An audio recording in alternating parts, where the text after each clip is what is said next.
KG 960 ग्राम 60 ग्राम प्रत्येक दिन स्वर्ण आज्ञा दान करे प्रत्येक राज्य आज्ञा दुख दुर्दशा मेंटेन करी समस्त सुख स्वच्छंद परिपूर्ण करी आज्ञा सक्राजित निजर स्वंश को प्रतिपालित करुछि इति अवसर रे ये कथा आज्ञा गुरुनंकर कृष्णंकर कर्णगहर रे जे मध्यपुर जने राजा सक्राजित से आज्ञा मणि प्रबल रे मणि प्रवाह रे ए संसार भीतर आज्ञा सुख स्वच्छंद रे जीवन यापन करुछि आउ एक दिन भगवान जातक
महाराज जाम्बव मणि नहीं जम्बुती पर गोटे गहर भितर आगे नहीं के रखिला जाम्बवान आ चिन्हि पारना सर भगवान जाम्बवान आ भगवान को मध्ये सर टिके किंतु ब्रह्मवैवर्त प्राणता अलगा देछि चतुर्थ खंड देखो ए भगवान धरिले निजे सिंह रूप को भगवान धरिले तेनु जाम्बवान धरि गला जाम्बवान सहित लढे करिया पई को कोनोसी पुरुष नाहंती पादचित देखि गिर सर गले से भगवान आज्ञा से देखले भगवान मणि एडे जाम्बव सहित युद्ध करिवार फल तरीका दैछि नै सर आउरी सर आपण भगवान श्री कृष्ण सार होचंती जाम्बवान टिके युद्ध नै सर विषयटा आउ अल्प समय रहिला ଅଳ୍ପ ଅଳ୍ପ କଥା ବି ରହିଲା ସେଇଥିରେ ଟିକେ କ୍ଲିୟର ସାର୍ ମୁଁ ଗୋଟେ କଥା କହୁଥିଲି ଜଣେ ଲୋକ ଖାଲି ମହାଭାରତ ଭିତରେ ଆଣି ସାମନ୍ତକ ମଣିଖଣ୍ଡ ଆଜ୍ଞା ବ୍ରହ୍ମବୈବର୍ତ ପୁରାଣ ଚତୁର୍ଥ ଖଣ୍ଡ ଦେଖିବେ ସାମନ୍ତକ ମଣିଟା ପରିଷ୍କାର ଦେଇଛି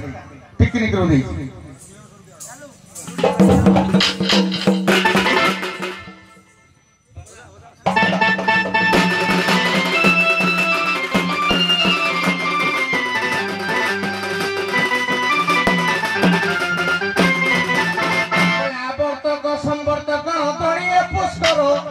चतुर्मेघ घटी घारे ये संसार भितरे काहे पुरुष निज रूप धरी पारे प्रभु वेणु पाणी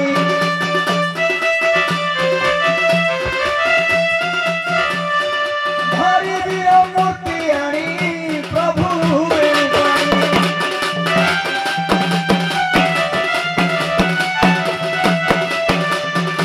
ये चलु गला गृहस्थकु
कृष्ण कौन भाई जी जाम पछे पछे जीवे बुझा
तारो न्याय होई पुनी अछि ना मो पाली पड़ी जे मो कहू सुनो पदे पदे हेले भलो होबो ना पृथ्वी हेले हो ना ना विषयटा भूल भुला जे कोन पदे पदे हो विषय मु कहि दउछि कथा रा जते बेले सिंह मारी ପ୍ରସନ୍ନାଜିତ ମଣି ନେଲା ଜାମ୍ବବ ଆଡେ ନେଇଛି।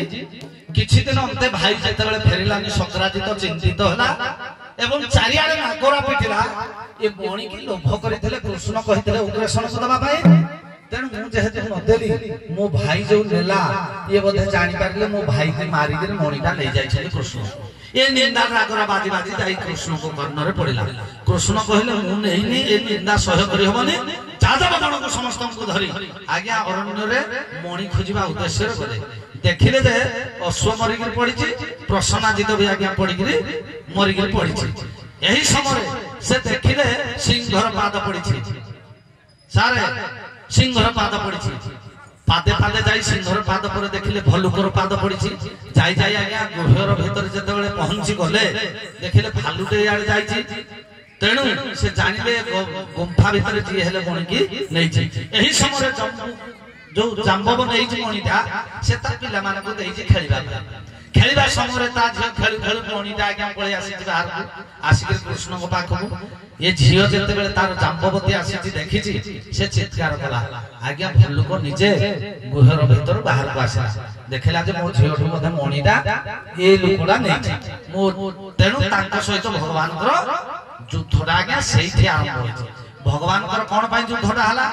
ତ୍ରେତୟା ଯୁଗରେ ଯେତେବେଳେ ଜାମ୍ବବ ଦେଖୁଥିଲା ମର୍ଯ୍ୟାଦା ପୁରୁଷ ରାବଣ ସହିତ ଯୁଦ୍ଧ କରୁଥିଲେ, ସେଇ ସମୟରେ କହିଲା ପ୍ରଭୁ ଏତେ ବଳ ତମର ରାବଣ ସହସ୍ର ସୈନ୍ୟକୁ ବଧ କଲ, ତମର କେତେ ବଳ ବଳଟାକୁ ମୁଁ ଟିକେ ମାପିବା ପାଇଁ ଚେଷ୍ଟା କରିଥାନ୍ତି। ଭଗବାନ କହିଲେ ଅନ୍ତର୍ଯାମୀ ଅନ୍ତର କଥା ଜାଣିଲେ କହିଲେ ଏ ଯୁଗରେ ନୁହଁ, ତୁମେ ଦ୍ୱାପର ଯୁଗରେ ଜନ୍ମ ହୋଇ ଜନ୍ମ ଗ୍ରହଣ କରିବ, ମୁଁ ତମ ସହିତ ମଣି ଯୁଗ ଯୁଦ୍ଧ କରିବି। ସେଇଠି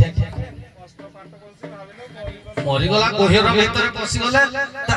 କିଛି ପ୍ରମାଣ ଦେଇଛି 28 ଦିନ, କିଛି ପ୍ରମାଣ 14 ଦିନ, 28 ଦିନ। ତେଣୁ 28 ଦିନ ଯୁଦ୍ଧ ଯେତେବେଳେ ଚାଲିଲା, ଏମାନେ ଭାଗବତ ଦେଇଛି ଆଜ୍ଞା 28 ଦିନ। ପ୍ରକୃତରେ ଆଜ୍ଞା ଏ ମଣିର ଖବର କହିଲେ ପ୍ରକୃତରେ ସାମନ୍ତକ ମଣିହରଣଟା ହଜାର ପୁରାଣର ହଜାର ପ୍ରକାର ଦେଇଛି। କିନ୍ତୁ ଗୋଟାଏ ମୁଁ କହୁଛି, ୟାର କେବଳ ଗୋଟାଏ କିମ୍ବଦନ୍ତୀ ଆମର ଜାମ୍ବବାନ ସହିତ ଭଗବାନଙ୍କ ଯୁଦ୍ଧ। ମୂଳ ମୀମାଂସା ହେଲା ଏଇଟା, ଶେଷ କଥା, ଏଇଟା ହଉଛି ମୂଳ କଥା। କିନ୍ତୁ ଆମର ଯୋଉ ତାଙ୍କ ରାଜାଙ୍କର ପୁତ୍ର ସହିତ ଯେତେବେଳେ କଲେ ସିଂହ ଯୁଦ୍ଧ କଲେ, ସେଟା ସିଂହ ବି ଲେଖା ହେଇନି। ସିଏ ଡାଇରେକ୍ଟ ଆଜ୍ଞା ଦେଖନ୍ତୁ ବ୍ରହ୍ମବୈବର୍ତ ପୁରାଣରେ ସିଏ ଯେତେବେଳେ ସାରଳା ଦାସ ମହାଭାରତ ଆଜ୍ଞା ବ୍ରହ୍ମବୈବର୍ତ ପୁରାଣରେ ବିଷୟଟା ଦେଇନି ଟୋଟାଲ। ଆଜ୍ଞା ଯଦି ଦେଇ ନଥାଏ ମୁଁ ଆଠୁ ଚାମର ଛାଡ଼ିଦେବି ଆଜ୍ଞା। ଯଦି ସାମନ୍ତକ ମଣିହରଣ ସାମନ୍ତକ ମଣିହରଣ ଯଦି ବ୍ରହ୍ମବୈବର୍ତ ପୁରାଣରେ ପୁରା ପରିଷ୍କାର ନଥାଏ, ତାହେଲେ ଆଉ କୋଉଥିରେ ନଥିବ।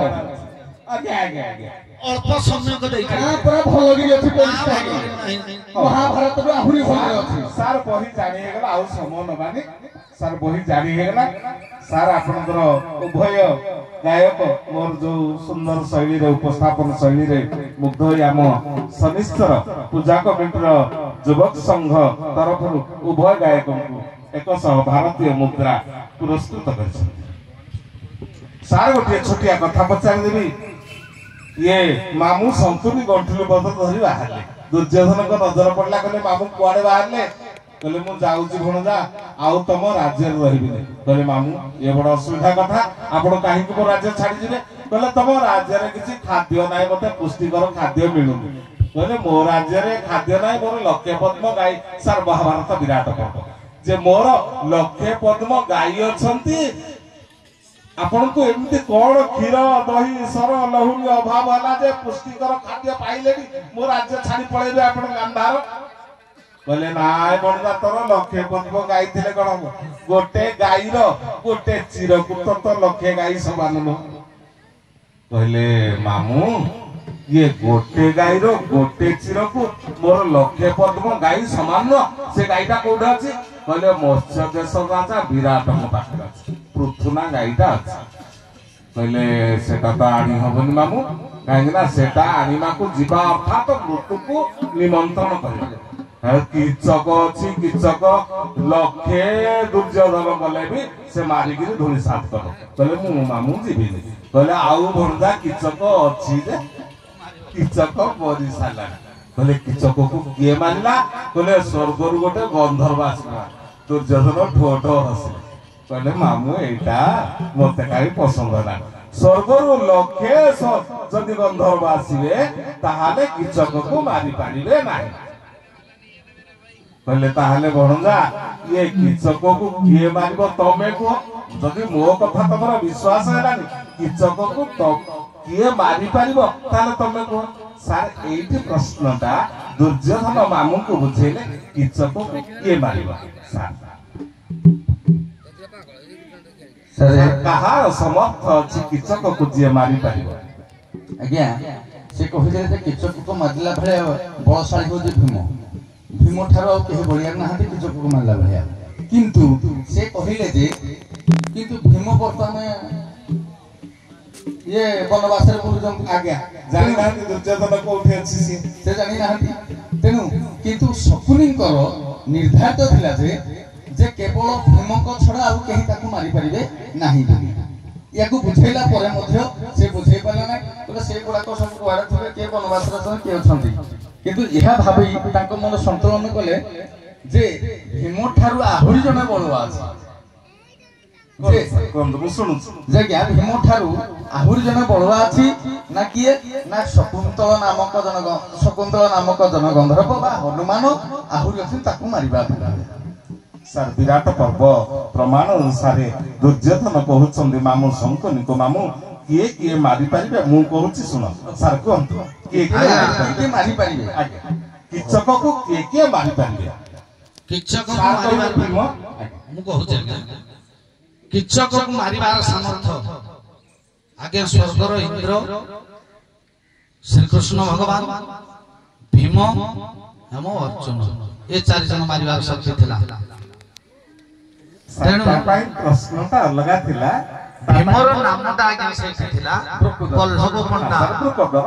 ଠିକ ଅଛି ସାର୍ ବୃକୋଦର ସେ ବଲ୍ଲଭ ଛଦ୍ମ ନାମରେ ଥିଲେ ବଲ୍ଲଭ ପଣ୍ଡା ସୁପକାର। ତ ସାର୍ 2 ଜଣ ଗାୟକ ମୋର ଗୋଟିଏ ନାଁ ଆସିଲା ସାର୍। ଦୁର୍ଯ୍ୟୋଧନ କହିଲେ ମାମୁଁ ଆପଣ ଶୁଣିବାକୁ ଚାହୁଁଛନ୍ତି ଏ କୀଚକକୁ କିଏ ମାରିବା ପାଇଁ କାହାର ସାମର୍ଥ୍ୟ ଅଛି? କହିଲେ 4 ଜଣ ମାରିପାରିବେ। ସାର୍ ମହାଭାରତ ବିରାଟ ପର୍ବ 4 ଜଣ ମାରିପାରିବେ, ଆମ ପକ୍ଷର 3 ଜଣ। କହିଲେ ପିତାମହ ଭୀଷ୍ମ, ଗୁରୁ ଦ୍ରୋଣାଚାର୍ଯ୍ୟ ଆଉ କର୍ଣ୍ଣ। ନାଇଁ ସାର୍ କହିଛନ୍ତି ମୋ ଗୁରୁ ବଳରାମ। ସାର୍ ଦୁର୍ଯ୍ୟୋଧନଙ୍କର ଗୁରୁ ହଉଛନ୍ତି ବଳରାମ। ମୋ ଗୁରୁ ବଳରାମ ଆଉ ଇଏ ନାଇଁ ଭୁଲ କହିଲି ସାର୍ କର୍ଣ୍ଣ ଦ୍ରୋଣାଚାର୍ଯ୍ୟ, ଆମ ପକ୍ଷର 3 ଜଣ ପିତାମହ ଭୀଷ୍ମ ଆଉ ପାଣ୍ଡବ ପକ୍ଷର ଜଣେ ଯିଏ ହଉଛନ୍ତି ବୃକୋଦର। ଏଇ 4 ଜଣ କୀଚକକୁ ମାରିପାରିବେ। ଆଉ ତମେ କହୁଛ ସ୍ୱର୍ଗର ଗନ୍ଧର୍ବ ମାରିବେ। ଉଭୟ ଗାୟକ ସାର୍ ବହୁତ ସୁନ୍ଦର ଉପସ୍ଥାପନା। ଯାଆନ୍ତୁ